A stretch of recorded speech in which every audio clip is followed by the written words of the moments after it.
and you are going to do more. The more reason why I came to this August House, to plead with these members of parliament, to help, because they are part of government, let them help through CDF. Let this Ministry of Youth and Sport also tap into CDF. We have seen other sectors tapping into CDF. I don't know why they don't want the Ministry of Youth, Sport and Arts also to tap into CDF. This is government money. This money is just coming from that Minister of Finance there. So when we say, will you please allocate some of your funds to construct a stadium? We are not asking for too much. We know that you may not have all the resources, but you can stagger in developing this infrastructure. And this is what I've been talking about. This year, for instance, you only put up a pitch, a football pitch. Next year, you put up a ball and another court. The other year, by the time we clock 3 years, because we know that by 2027, this government will make it possible for every constituency to have a multi-sports facility. That's what we want to see in this country. So, Madam Nyirenda, I want to implore you once again that please let us tap into CDF and help our young people in Lundazi. But I can assure her that there are also other things that we can take to Lundazi. And I'll be your host. I know at one point I'll be your host. Not you hosting me, I'll be your host because I'll be in Lundazi and I'll be waiting for so that we can work together. I thank you, Mr. Speaker. The Honourable Member for Lundazi. Thank you, Mr. Speaker. It's at pains that when you are giving answers, it's like you are also asking me to give you some answers to some of the questions which you have asked. First Quantum Mines is the one which has given the stadium in Western Province. FIFA, working with FAS, is the one which has renovated the stadium in Chipata. In Eastern Province, you as the government, not FIFA, not First Quantum Mines, but the money which we allocate to you as Ministry of Sports. That is what I was trying to find out from you. Honorable Minister, your response leaves so much to be desired. Because in Lundazi, you are coming to open the Lundazi Trade School, which was built by the Patriotic Front. So for years, and it is accommodating the youths. So for you to say there is nothing that was done by the previous government, it doesn't augur well. In any case, governments are a going concern. As you live in 2026 and we take over, are you going to be happy that you are not being considered for what you have done? Learn to appreciate. It's just a continuation. Honourable Member what your friends have done. Honourable Member for Lundazi. You wanted me to answer here. No, but you are debating instead of asking a question. Those are the answers, sir. What's the follow-up question? No follow-up question. May you ask your question? The follow-up question, have you failed the people of Lundazi so that they don't vote for you? I submit. May the Honourable Minister of Youth, Sport and Arts respond. Thank you very much. I know that all of us are now spokespersons of our different political parties, because I thought that this question was very clear. Now, this is a very loaded question, which may also attract a loaded answer. Mr. Speaker, we need to be very genuine in the way we are addressing these issues. Ingenuity is what the President has been talking about. Someone can have land, then you don't have capital. So what you need to put as someone with land is land. That is your capital. Then someone with cash will come and work with you. So, when we are saying that that was built by FIFA, FIFA has no land in Zambia. We provided land. We provided land. And that stadium was not constructed by PF. Government of Zambia. The Republic of Zambia. That's why we are having it all wrong. We found that stadium, PF found that stadium. And the PF is finished. And the PF didn't do anything to that stadium, not even a minor rehabilitation. So we want to make it very clear that when we are talking about Independence Stadium in Solwezi, it is not the mine, but it's government and FIFA. Which government? Government of Zambia. So I wanted to be very clear on that one. Now, Mr. Speaker, because there are also some other issues that were involved, that will be voted out by our young people in Lundazi because we have not provided a stadium for them. Mr. Speaker, first I want to say that there is a lot that we've done to the young people of Lundazi. And if people here are dreaming, because dreams are free, and I want to encourage them to continue dreaming during daytime, that in 2026, these people are coming back. Now, me, I'm a believer, Mr. Speaker, that when you are in opposition, what you aspire to do is to get into government. Yes. It's like when you are born, the next thing is to die. That is a reality. So if people are in opposition like ourselves, we are in opposition. Our aspiration was to come into government. And now, the people of Zambia, courtesy of the people of Zambia, have given us an opportunity to be in government. Definitely, what we expect is to get out. So our colleagues at one point were in opposition, aspired to get into government, and the people of Zambia said, you are wrong people, you need to get out. That's it. They can't come back. That's the end. That it means. And the people should realize the fact that when you are born, the next thing is to die. When you are in opposition, you aspire to get into government. When you are in government, the next thing to do is to get out. For us, we are prepared because we know that it's the people of Zambia that are voting for us. And the people of Zambia that are giving us an opportunity. But we are very optimistic that from the 100% promises that we had given them and promised them, 80% of the promises have been fulfilled. If all of us were in classrooms, when you are given 10 questions to solve, and you get 8 right, that is a distinction. So this government has a distinction when it comes to fulfilling of promises. So let them continue dreaming during the day that 2026 we can come back. I thought, Mr. Speaker, I should make it very, very clear so that some of us have been in these campaigns. These people are comfortably seated in Lusaka.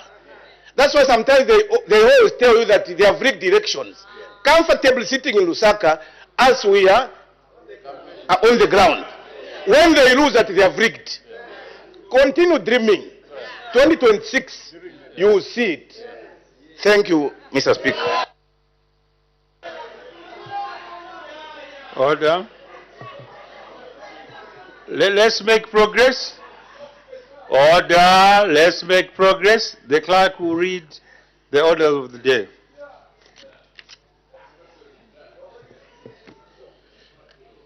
Thanks. The President's address. Motion of 4th March. Resumption of debate. Let's avoid debating while he's seated. When business was interrupted yesterday, Tuesday, 4th March 2024, the House was considering the motion moved by the Honorable Member for Kachivia that the thanks of this Assembly be recorded for the exposition of public policy contained in the President's address, and the Honorable Member for Namwala was debating. May the Honorable Member continue. Mr. Speaker, thank you so very much for this opportunity. Mr. Speaker, yesterday, as I was debating, of course, because of time, Mr. Speaker, I was put off, but I'm humbled that I've been told to continue. And I was debating on the issue of education yesterday.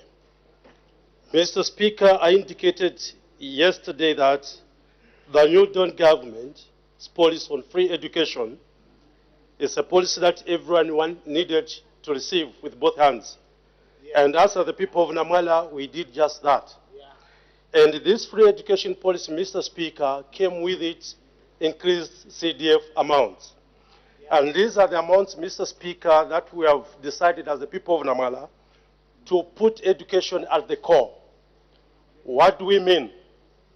Mr. Speaker, we have constructed a couple of schools, 1 by 3, 1 by 2, to ensure that our people in the constituency are able to receive this free education with both hands.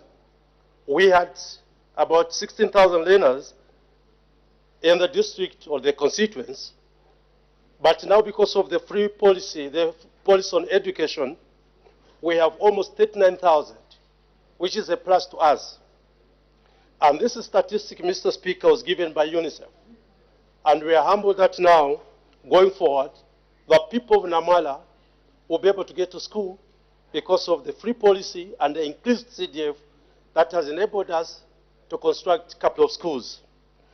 Mr. Speaker, still on education, we have received a couple of teachers, and the President indicated in his submission that actually we're still expecting more employment under the education sector. And this employment, Mr. Speaker, will actually be received too with both hands in the sense that the numbers of schools that we have constructed and the learners that we have received. Also, Mr. Speaker, the number of desks that we have supplied to these new schools will actually create the education environment plus for the people. And we are saying thanks to our President. Mr. Speaker, also the issue of feeding program. A couple of schools in our constituencies have actually received this feeding program. And government has allocated a substantial amount towards this same program. This is the program which will enable our children, Mr. Speaker, to get to school and have something, at least at the end of the day, and enable them to walk back to school, to their homes, and this will give them a zeal or energy, courage, to get to school all the time. What we are looking for, Mr. Speaker, is to have enlightened community. And indeed, Mr. Speaker, through the CDF allocations, this is being received. Mr. Speaker, it's also important to indicate that the President talked about the issue of delimitation, cutting the constituencies. Mr. Speaker, Namala constituency is one of the biggest constituencies in Southern Province. And we are happy that if this issue is to be implemented, how we hope that will be one of the beneficiaries, so that our constituents, Mr. Speaker, can be cut and people can have a direct feeling of what the New Dawn government is doing towards them. Mr. Speaker, I'll be failing in my duties if I don't talk about the issue of good governance. Mr. Speaker, we have all enjoyed people's rights, which are human rights. And these rights, Mr. Speaker, we can see that all citizens across the country are observing these rights without any interference. People's rights, Mr. Speaker, are given to everyone at the point of birth. And it's because of that the New Dawn government has demonstrated that there's no need to interfere with individuals' rights. And these are rights that are being observed by both the opposition and the people in government. Even there is no discrimination towards this.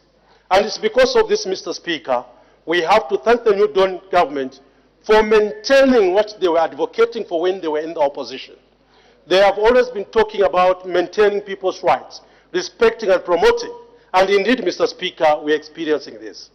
Further, Mr. Speaker, the freedom of speech that we are seeing, it's very important that people, as we enjoy this freedom, we should not misdirect ourselves by thinking this is absolute. Mr. Speaker, there is a limit on how we can enjoy these rights. It's very disheartening to hear people saying that this government will make sure that the country becomes ungovernable. Mr. Speaker, it's very irresponsible of such individuals. There's no way you can talk about disturbing the government or making this country ungovernable when your intention is to get into government to lead the same people. The question will be, what happens when the country is being ungovernable? Mr. Speaker, there's violence, people lose their lives. Then the question will be, who are you going to lead? So it's an appeal to the people in the opposition, the people in government, that, Mr. Speaker, we have to be responsible of what we say. It's very embarrassing that the people who had an opportunity, Mr. Speaker, in 10 years, today they can stand without shame that they want the Public Order Act repealed. The question will be, why didn't you do that when you had an opportunity? Mr. Kafinsa.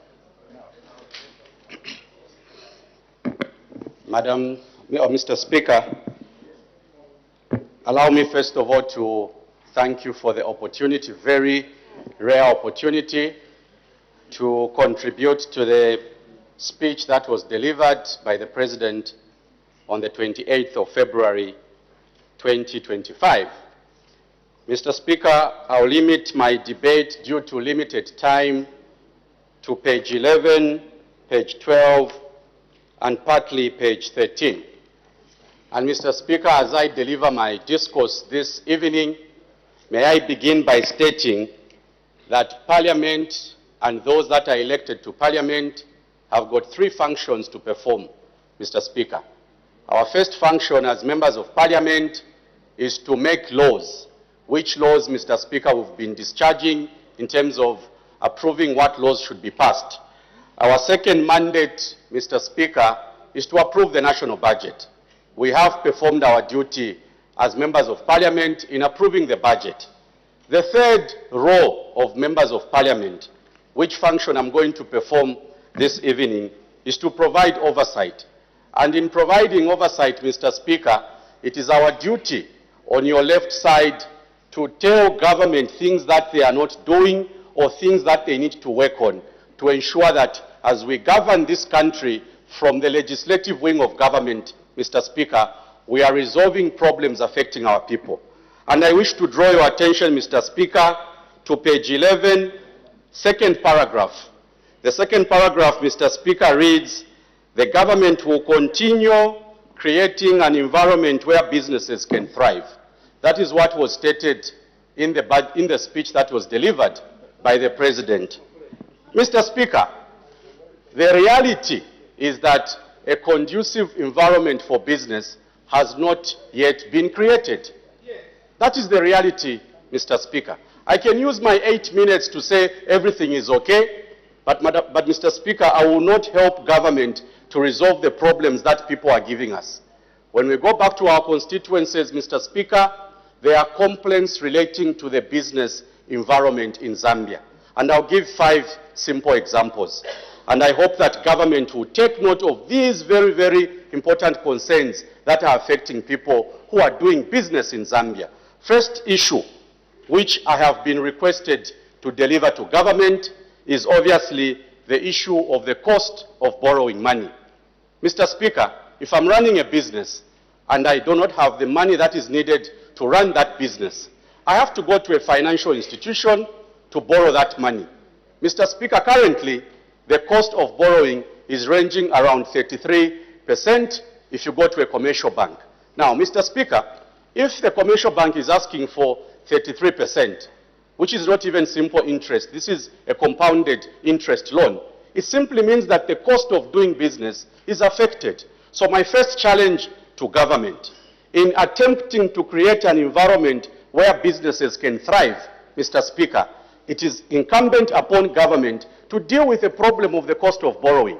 Because if we don't reduce the cost of borrowing, Mr. Speaker, we are not going to resolve the issue of an enabling environment for business. That is my first submission, Mr. Speaker. Second submission, and I hope that, Madam Vice President, you are taking note of some of the concerns coming from the people that are supposed to participate in our business environment. The issue, Madam Vice President, of the exchange rate. We have young men and women who are selling second-hand vehicles. We have people that go to Nakonde that import items Madam Vice President, for purposes of reselling in our environment in Zambia.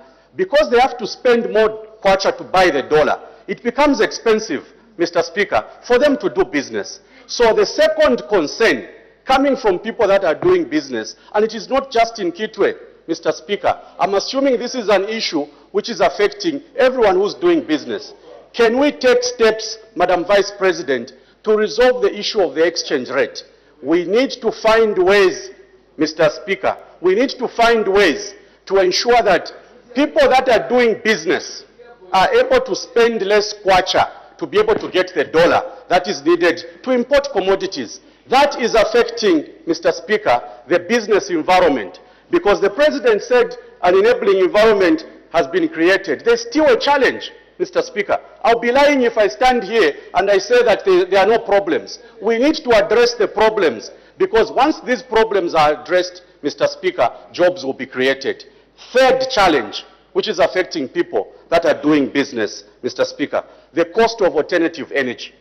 If you are running a business and you need energy to support that business, Mr. Speaker, the cost of alternative energy is too high.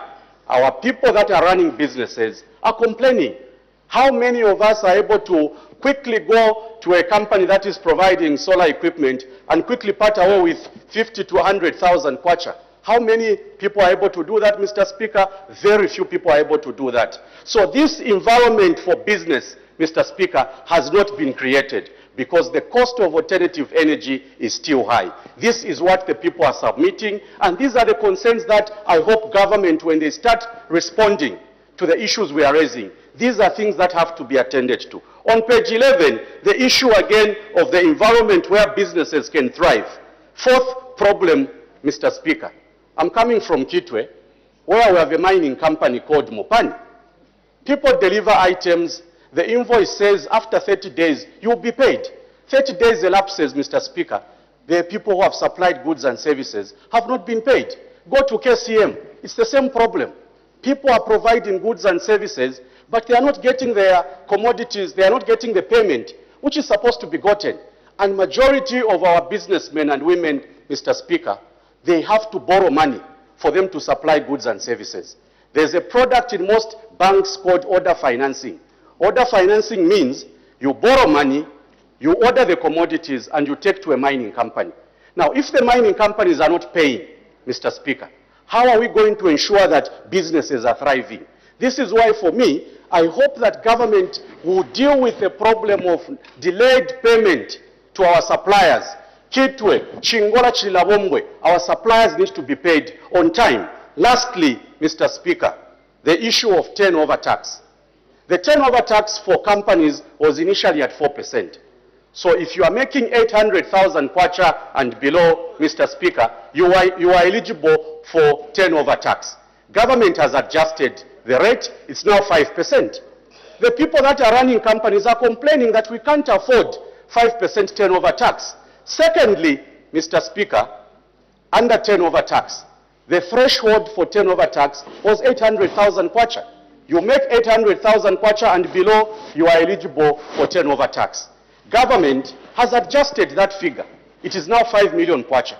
That is affecting our people that are doing businesses, Mr. Speaker. So as I stand here, utilizing my remaining 8 seconds, I want to appeal to government. Take note of the things that people are complaining about to ensure that businesses can thrive for our people. The people of Kamfinsa, once again, do submit, and I thank you once again. Thank you. Thank you.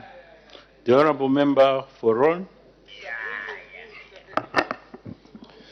Mr. Speaker, I want to sincerely thank you for according me an opportunity to say a few words on the address that was presented to this House by His Excellency the President on Friday towards the applications and progress that has been made in the application of national values and principles.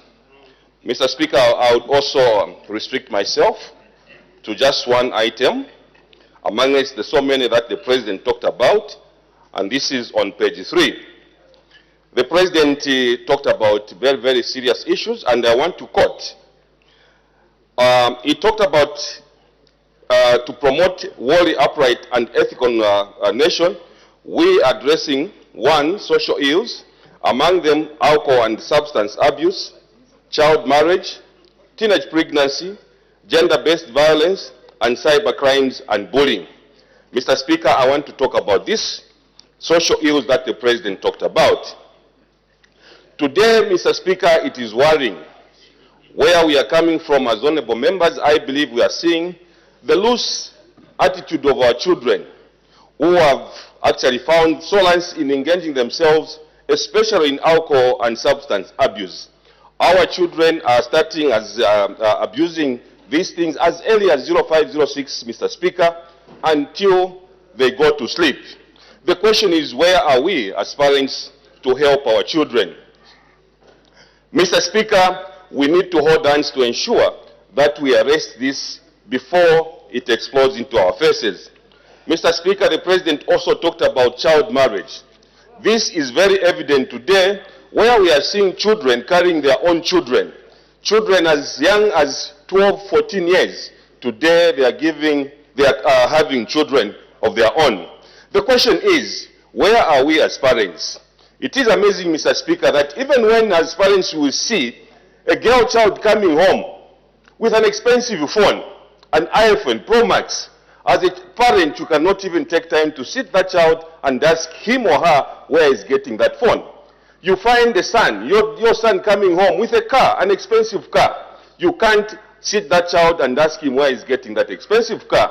We need to be proactive as parents. We need to get involved in order to arrest these bad morals that our children are finding themselves in.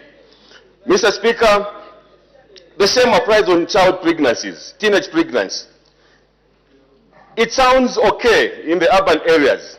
Mr. Speaker, for those of us who have got some peri-urban wards, we see where very young girls are actually pregnant, very young girls are actually on their family way, and it is baffling and surprising as to what is happening. We need to call upon government agencies who can arrest such issues. What about cyber crimes and bullying? Mr. Speaker, cybercrime has become the norm and the order of the day today, and you find that a lot of people are actually being and cash or otherwise through cybercrime. I want to urge the government responsible ministries to ensure that we tackle these cyber crimes, especially as we approach the general elections next year. We are seeing a lot of bullying on social medias. We want to ask the ministry responsible to ensure that everyone is free from bullying in terms of social bullying. Mr. Speaker, I also want to talk about something that is very interesting that the President talked about, and that is the CDF loans and grants. I believe this government means well when it decided to be giving loans and grants to the people of Zambia. But the problem is that the people of Zambia has actually surprised the government, and we are taking the government aback. Why should you get a loan, collateral free, and you know that you are supposed to pay back? And I want also to address the people of Ron constituency, that sometimes, as the member saying, that sometimes meaning that you end up regretting yourself by doing something that is contrary.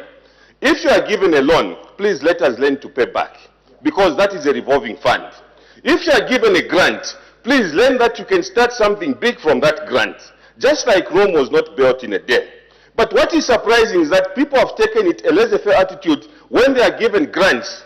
There and then, Mr. Speaker, when they get that grant, they sit down and share that money. This is not the way to go. This money is meant to help you.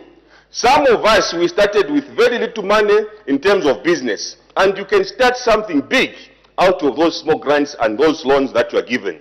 The other thing is, please, if you know you are a beneficiary this year, don't go back again and pretend that you didn't benefit. We know that some people, Mr. Speaker, are changing not faces, but they are changing groupings. They get a benefit in this group this year, they go and form another group next year so they can come and benefit. The President and the government wants to ensure that everyone benefits from such funds. I also want to make mention, Mr. Speaker, that as I stand, Ron constituency has changed because of CDF. I've got no excuse to make. Ron constituency, as I'm saying to you, Mr. Speaker, has changed, and indeed, CDF is a game changer. And we can only hope and pray that CDF shall be increased as we go on. I have made sure, Mr. Speaker, that the streets of one constituency today are lit. And amazingly, when ZCCM folded, the children that were born after ZCCM, they are amazed because they never saw the street lights. Today they are saying we have seen the street lights. Why? Because of CDF. We have done a mortuary in a remote area where our brothers, sisters, mothers, and elder people were facing challenges in terms of bringing their beloved ones to Ron General Hospital. Today, if you go to a place called Moverland or Maunga, Mr. Speaker, you find a modern mortuary that is actually now functioning and helping easy life of our people in Maunga. If you go to Kampelembe, the President has talked about taking closer all the necessary health facilities to the people. We have done a modern maternity wing. Mr. Speaker, I can mention a lot of structures that we have done in Ron constituency, and I am telling you, I am an MP who can walk with the head high because I am utilizing the CDF. And I only urge and ask all the MPs that let us utilize that we have been given by the government. Let us make a change in our constituencies for once. Today, if I don't work and the CDF is there, prosperity will not judge me correctly. Mr. Speaker, I want to sincerely thank you again that you have given me this opportunity to say a few words on the presidential address. I thank you. The Honourable Member for Chama South. Thank you, Mr. Speaker. Mr. Speaker, let me put it from the onset that I am in support of this well thought out and well presented and timely speech by His Excellency the President of the Republic of Zambia, Mr. Hakainde Hichilema. Mr. Speaker, I'll take you to page 10 of this speech, second paragraph. His Excellency said, "Our government stands unwavering in its commitment to building a thriving national economy, one that does more than just grow numbers, but changes lives, put food on the table, and secures a brighter future for every household." He went further, Honorable Speaker. This is not a one-time event, and I want to repeat this. He said this is not a one-time event. It is a continuous mission, a journey that calls upon every citizen to play their part with determination and patriotic pride. Honorable Speaker, I've heard a number of lamentations, especially emanating from us elected leaders, pontificating on high cost of living, high energy prices, and many other basic essentials of our citizens. Honorable Speaker, we have to realize that how do we build the economy? How do we reduce the price, for example, of fuel? How do we reduce the price of meal meal? For fuel, Madam Honorable Speaker, we all know that Zambia does not produce fuel. The international prices will determine the price of fuel for this country. Secondly, Honorable Speaker, the value of our currency will equally determine the price of fuel. Madam Speaker, for the information of my colleagues, Honorable Speaker, for the information of my colleagues, I want to put it in a very simple and straightforward term. Exchange rate, this country is almost 80% dependent on mining. Secondly, our agricultural output also contributes a certain percentage.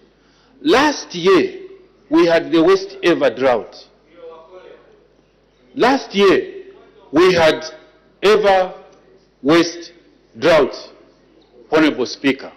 I want to tell the Honorable member from Koshi North, Honorable Chisopa, to pay attention so that I school him on matters of economics than just shouting there. Honorable Speaker, clearly, this had a huge impact. For me, I want to praise and give thanks to President Hakainde Hichilema. This currency that you've seen, which has fluctuated between 25 and below 30, had it not been for good leadership, it should have been worse. He has managed to contain the exchange rate, and we are just recovering from this drought.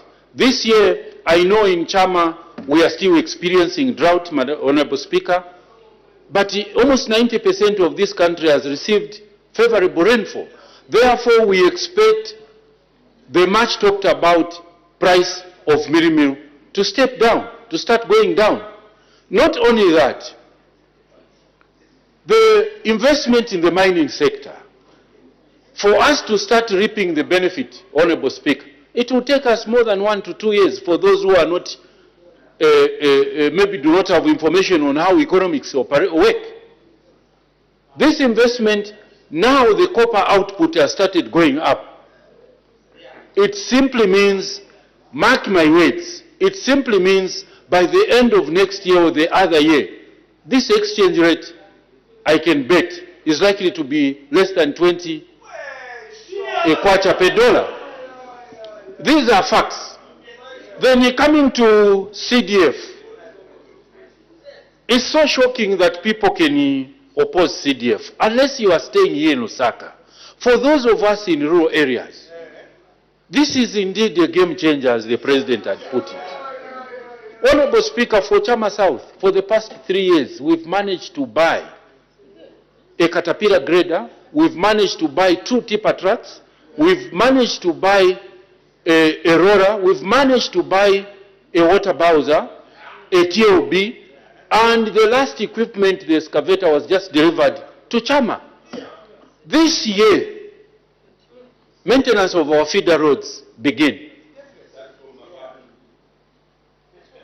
It's something that we never dreamt of. So when we support President Hakainde Hichilema, we have a track record of what he's doing. Although, Honorable Speaker, on implementation, we need to pay attention. And I want to request the Honorable Minister for Eastern Province. When we were about to build the first ever health post at Chirumba, at Mtembwa, one senior member of our community arrested the headman for giving land for that construction of that health post. I had to talk to the DC. He was detained for 2 days, the headman. And we have built that clinic. It's a state of the art. We are very grateful, and we'll be inviting the government to come and open it. Honorable Speaker, in conclusion, we can't deny that many constituencies are too large. It's not about politicking here. If those members of parliament who are against delimitation, can we not delimitate their constituencies? I can assure you their people will be very extremely upset with them. They are refusing delimitation. Chama needs another constituency. We need to have Chama North, Chama Central, and Chama South. And all the submissions have already been made. So the President was on point. Let us support the President. Let us support the government. Let's debate on policies. Cyberbullying. Cyberbullying is unacceptable. Those that abuse others using social media, creating lies, need to be arrested, Honorable Speaker. They are bringing instability, and I totally support the speech by His Excellency the President of the Republic of Zambia, Mr. Hakainde Hichilema. I submit, Honorable Speaker. The Honorable Member from Wasabombwe. Thank you very much, Mr. Speaker, for giving me this chance to add 1 or 2 words to the presidential address which was presented on the 28th of February, where application of national values and principles. Mr. Speaker, I will dwell on 2 issues here, on patriotism and national unity. I'll take you to page 10, and I quote, "As patriotic citizens, we must continue to promote the production and consumption of local products and local services. Your government will continue to favor purchases of Zambian products, goods, and services through positive discrimination." Mr. Speaker, if you look at what the President said and what is happening on the ground, they're totally two different things. We're having goods which are being imported into the country, and we have our local companies who are producing goods. Yet, we want to promote people to be buying Zambian products. But if you look at the competition which is there, most of our local companies are failing to compete with these products which are coming out of the country. Hence, this is where I come in to say, it's only when government put up inducive conditions for these companies which are within Zambia, so that as they even produce their products, they will be in a position to compete with those products which are coming out of Zambia.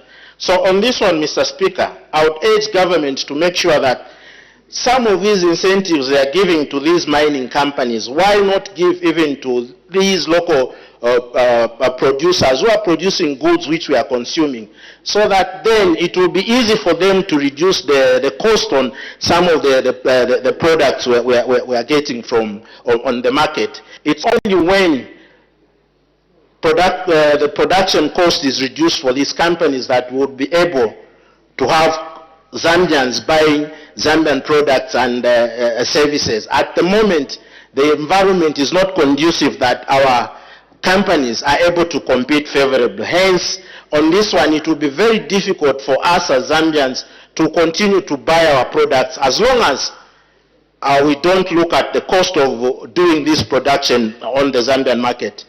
On the other end, Mr. Speaker, I'll go on to page 13. On page 13,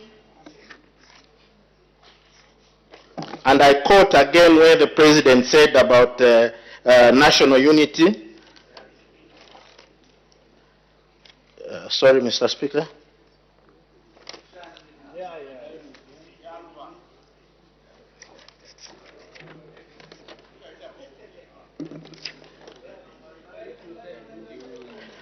Thank you very much, Mr. Speaker.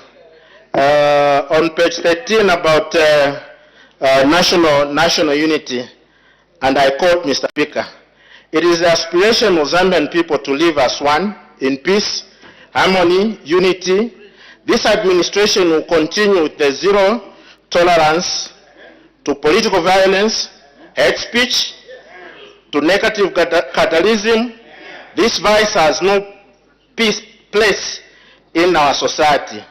Not now, not tomorrow, and not in future." Madam Speaker, again, if you look at what the President was talking about and what is happening on the ground, these are totally two different things. I've been in a number of campaigns of late where I've seen political violence is still happening. I was in Kawambwa, I was in Pambashe, I was in Petauke. These political violences are still continuing. And the most critical one, Mr. Speaker, is whereby this cadarism which the President is talking about, I and Honorable Fube were threatened by one of the known UPND council chair We went to police, we reported about these threats, which were even recorded. To date, Order, honorable member. The person you are referring to or you are bringing to debate is not here to defend himself. So desist. Just debate according to our rules. Because the council secretary that you are talking about is not here. So you can malign him as much as you want, but he's not here to defend himself. So concentrate on the presidential speech rather than bringing people that are not here. thank you, Mr. Speaker. It's something I was trying to drive in on selective justice. Because why I'm saying this is, we reported the matter. That I've guided you.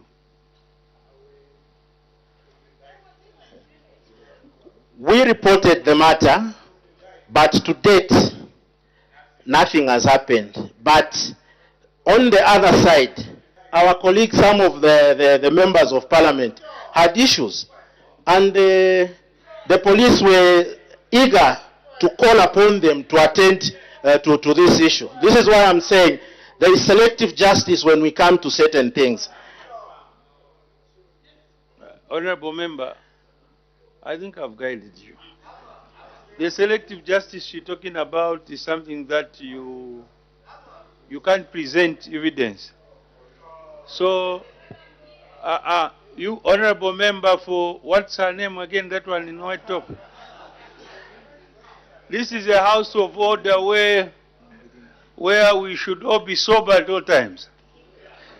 Let's avoid bringing disorder in this house. This is not a showpiece, this is a house of order. It's not good to make headlines with wrong reasons, especially in a disorderly state. As I preside, I won't allow that kind of attitude. So ensure that at times we are bad examples to society, you know. People wonder where we come from. Is it home training? Is it our orientation? So let's ensure that we are here as people's representatives. So, honorable member, you may continue. If it repeats itself, I won't have any choice rather than naming you.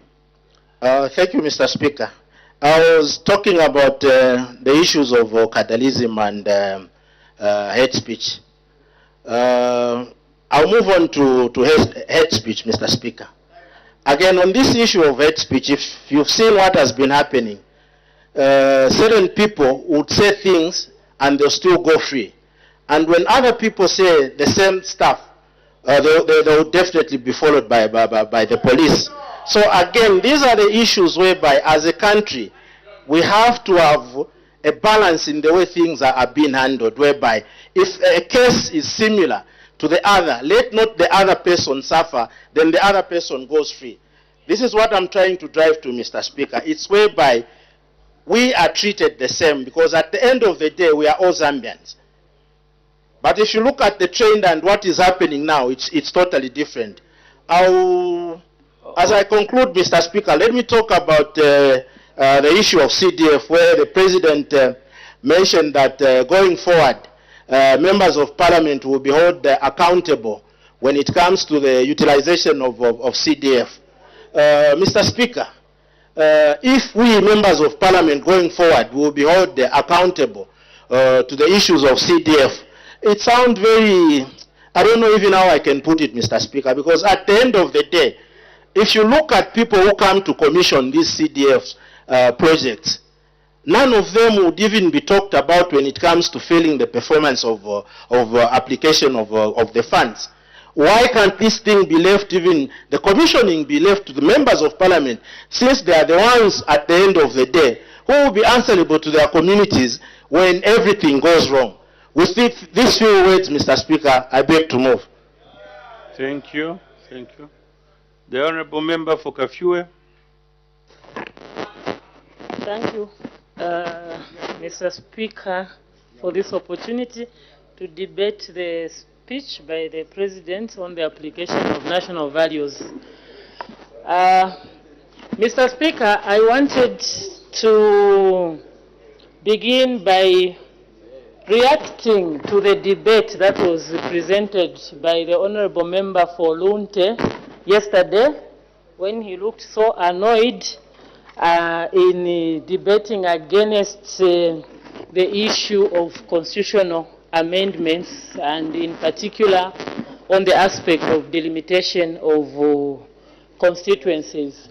I was very surprised, Mr. Speaker, because I wasn't in the House, by the way, when the presentation was done, because I was out on other parliamentary duties. But the reaction that I got from the public and also from the House is that this idea of delimitating constituencies was a very welcome idea, and it was well received. So I was taken aback when our colleague was so vehemently, debating against this particular intended action. For the people of Kafue in particular, Mr. Speaker, we would actually wish to urge government to quickly move with this agenda, because with our 18 wards, it's been very difficult, to manage the developmental program. And I can also feel for other constituencies that I know, like Kasempa, Kaputa, and others that have several, even Chirubi, I think.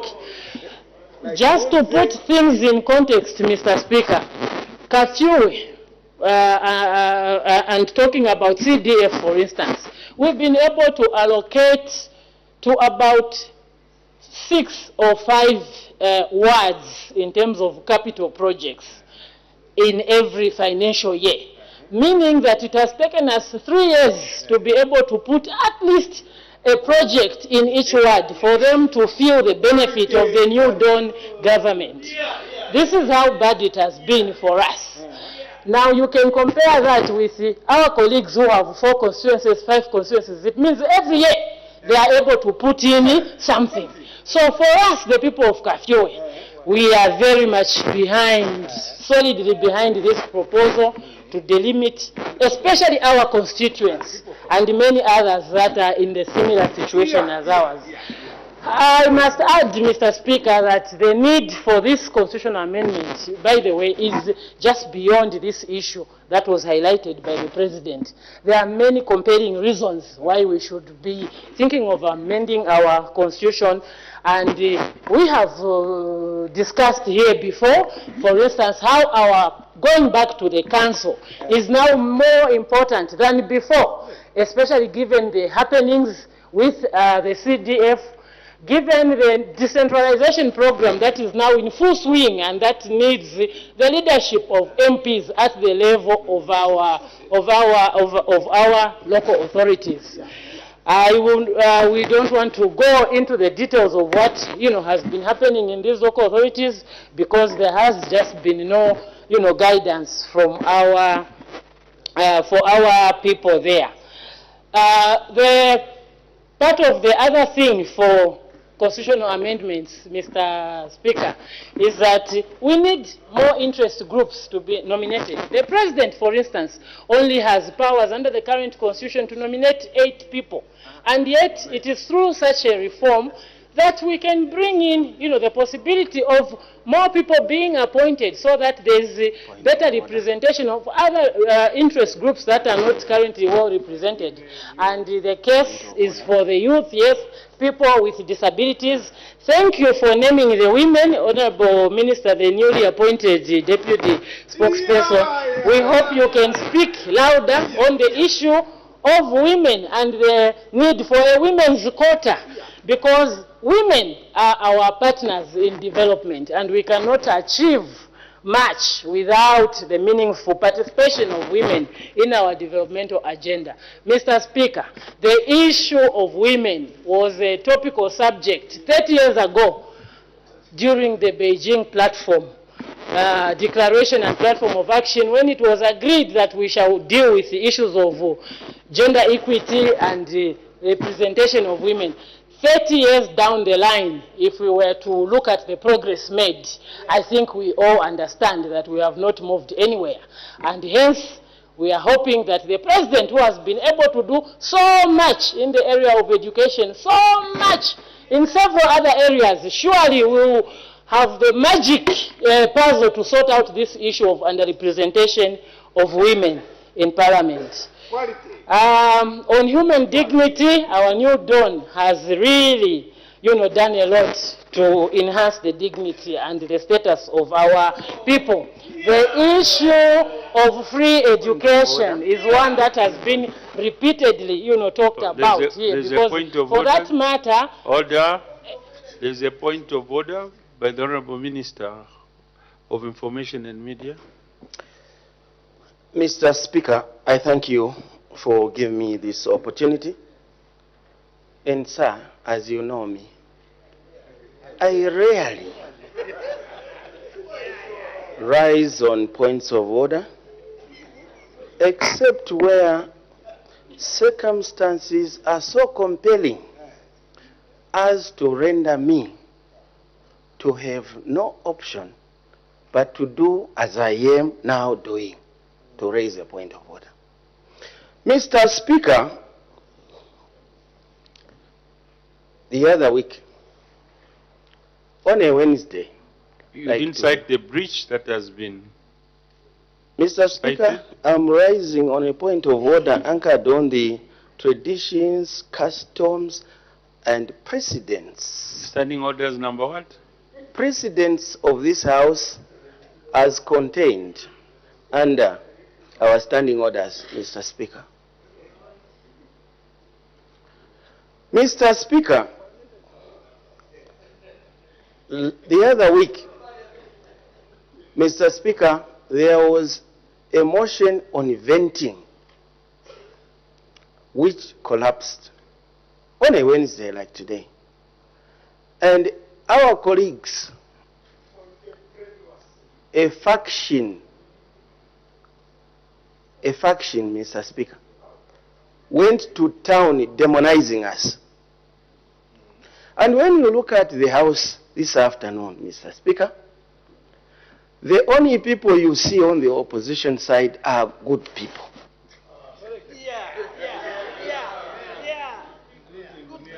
Except for two, Mr. Speaker.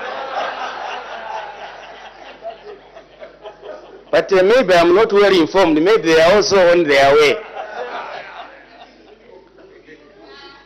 Mr. Speaker, when you look at the front bench, the Vice President, who is so busy, is seated here. All these ministers, Mr. Speaker, are seated here, anxiously waiting to hear how the opposition will critique the presidential speech. Now we are on our own. Mr. Speaker, are we in order to continue to debate this speech when that faction, the wrong faction, it has run away because they have no issues with this speech? Because what are we going to be responding to, Mr. Speaker? Because there is no one. We are on our own.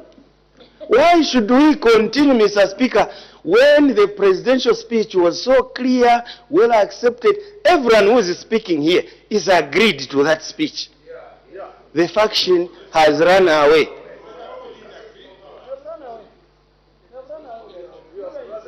I have said everyone who is here are good people except two. One of them is there, Mr. Speaker. Mr. Speaker, I need your serious guidance because this speech I've been here for 14 years. I have never seen, Mr. Speaker, on a serious note now, on the second day of the deliberations and canvassing of discourse of a presidential speech, that the opposition ran away.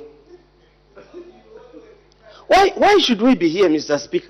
We are supposed to go and prepare for Women's Day, Youth Day, because this presidential speech, Mr. Speaker, was exquisite and brought ecstasy to this House. Mr. Speaker, I need your serious guidance. Mr. Speaker, these two, Mr. Speaker, I ask that you name them. I thank you, sir.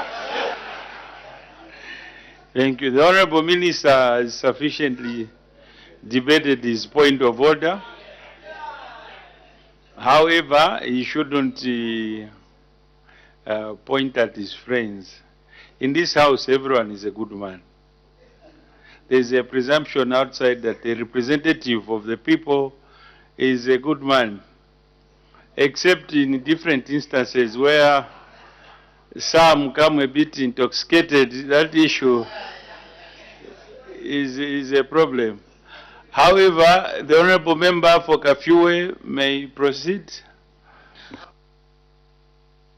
I'll just conclude, Mr. Speaker, you know, as I was beginning to appreciate the restoration of human dignity that the New Dawn has done to our people, and I wanted to convey the appreciation of the staff as an example from Mahopo, which is less than 20 kilometers from here, who were just appreciating that for the first time since their clinic was established, these are within Lusaka. There was no staff toilet, no ablution block with flashable water for the patients to use in the facility. And they were saying, we can't believe, you know, what we are seeing. As if that was not enough, Mr. Speaker, I was to receive news just today that the government, through the Ministry of Water, will be constructing 9 ablution blocks in different primary schools. And this is outside CDF. There are many other projects that are happening. And so, when we are talking about these things, the question of money doesn't even seem to be the issue now, because there seems to have come some money from somewhere which is doing all these things that we never used to see in the past. If there is a government that has really worked not to leave anybody behind, it is this one. Because I know that the people who like comparing will talk about the grandiose airports or flyover bridges that have been done in the past, but those are for us who are privileged, for instance, to fly out through an airport. But for a rural child in Chisakila, a roof over their head that we are putting because they used to learn under a tree, this is something very big and a demonstration of really not leaving anyone behind in this developmental agenda. So, Mr. Speaker, thank you so much for this opportunity once again. We just want to encourage our people in the executive, in the driving seat, not to be distracted, you know, by these, you know, people who are bent on wanting to come back, but one wonders as to what they really want to come back and do, because development and Zambia is now in very safe hands. I thank you. Order. The Honourable Member for Babashe.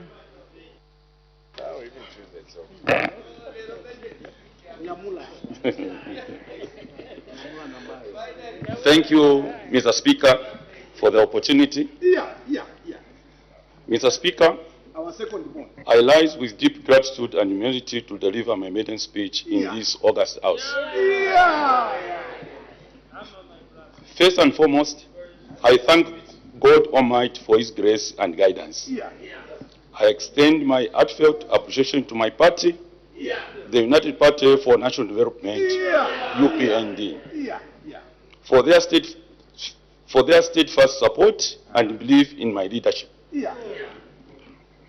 Most importantly, I am deeply grateful to the great people of Pambashe for entrusting me with the honor of presenting them in Parliament. Allow me, Mr. Speaker, in a special way, to also recognize and express my sincere gratitude to my beloved wife, Mrs. Kapema, whose support, sacrifice, and encouragement have been a pillar of strength in my journey. Furthermore, I extend my profound appreciation to His Excellency, the President of the Republic of Zambia, Mr. Hakainde Hichilema, for his visionary leadership and commitment to transform our great nation.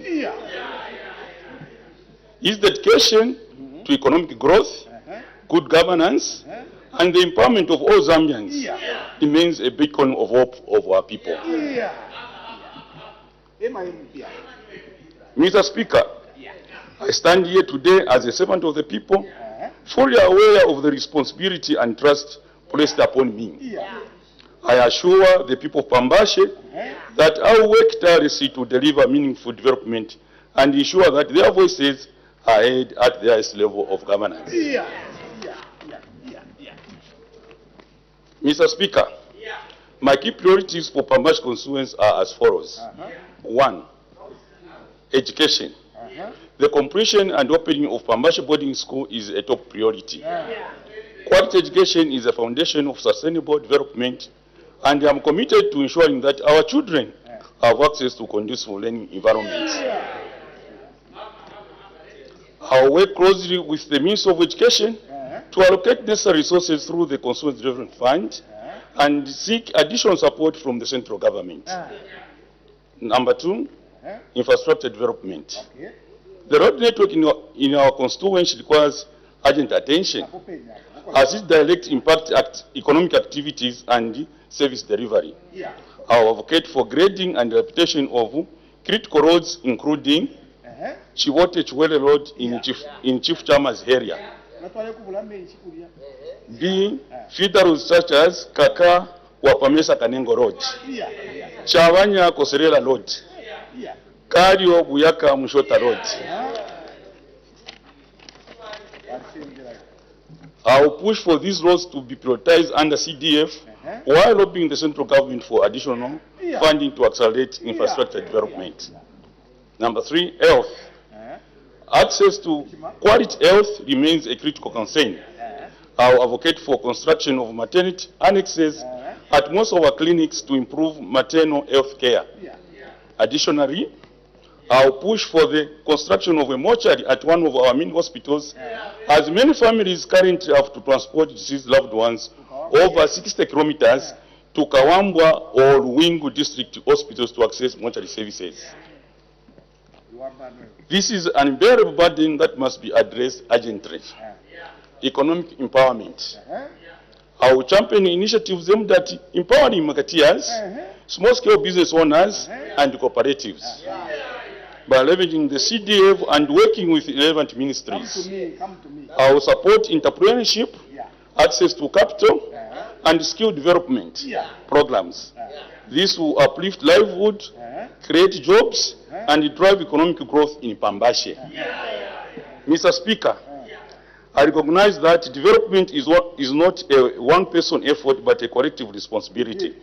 I call upon government institutions, traditional leaders, and the people of Pambashe to work together in unity to achieve our shared vision.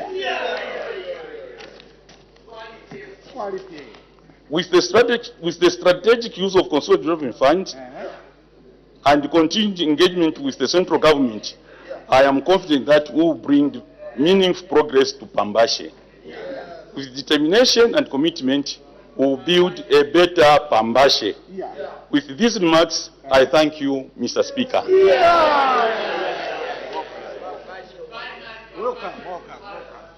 Thank you. Order. Order. As the time is past 18:25 hours, I interrupt proceedings and debate stands adjourned. Day for resumption of debate. Speaker. Debate to resume tomorrow. Her Honor the Vice President, adjournment. Mr. Speaker, I beg to move that the House do now adjourn. As no notice of an item for debate on the motion of adjournment of the House has been received, I put a question. The question is that the House do now adjourn. Any debate? Any objection? The question is agreed to. The House is now adjourned.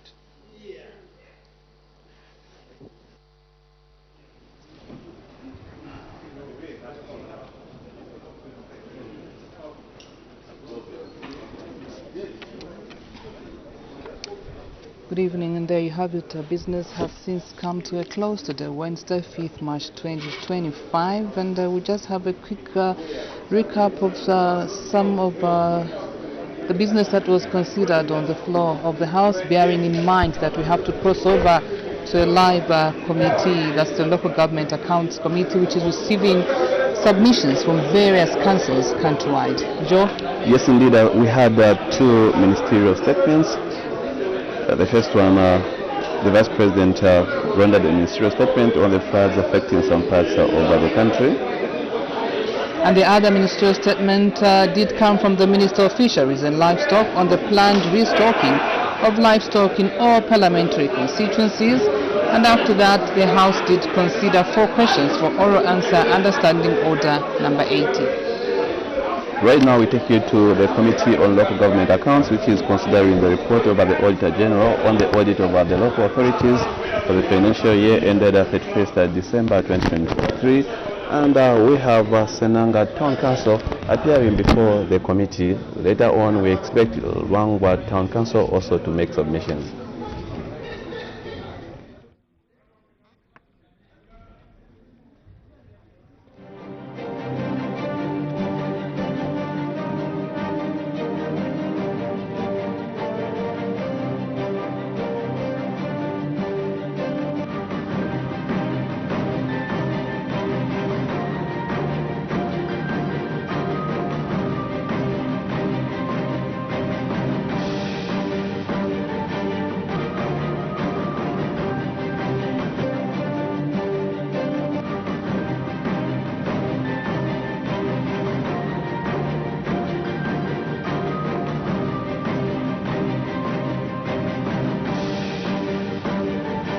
Then there was page 20, failure to set aside